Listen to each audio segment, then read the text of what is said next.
Welcome to Immigration Quick Take. This is Ellie Rutledge with the American Immigration Lawyers Association. Yesterday, U.S. Citizenship and Immigration Services announced that on the first day it can count petitions, USCIS has received more than enough to reach the 85,000 maximum H-1B visas that are available in fiscal year 2015. Here to give us an overview of the issue is Betsy Lawrence, Director of Liaison at AILA. Betsy, thanks for joining us. First off, tell us about the H-1B process. The H-1B process overall is quite involved and requires employers to take a number of steps to ensure the protection of U.S. and foreign workers. The process is even further complicated by the fact that there is a cap on the number of new H-1B visas that can be issued each year.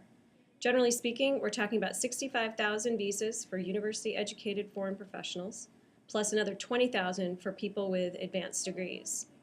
The government fiscal year begins on October 1st, and there is a rule in place that says employers cannot file a petition for a new H-1B more than 6 months before the start of the fiscal year. So that means that the filing period opens on April 1st, and what often happens, and happened this year, is that in the race to secure an H-1B visa, USCIS is flooded with petitions beginning on April 1st. And if USCIS receives more than enough petitions in the first few days of April, they will run a lottery to select those petitions that will even be considered. How does the lottery work?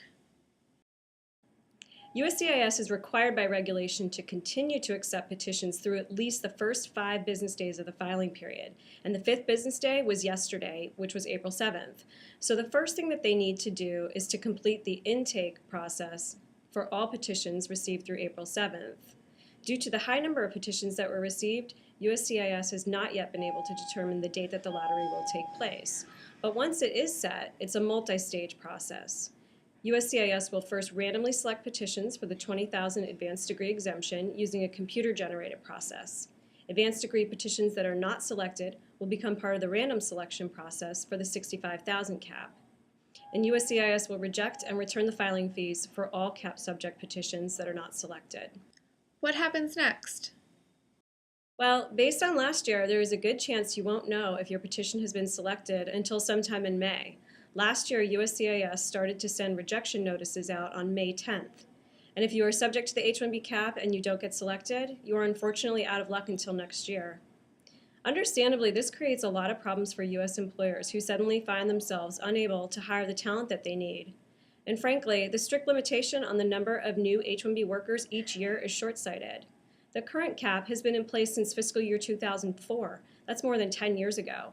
The work of these individuals actually fuel the U.S. economy and creates U.S. jobs. AILA believes that the H-1B visa process, as well as other aspects of legal immigration, should be considered as part of a comprehensive immigration reform package so that American businesses can remain competitive in the global marketplace.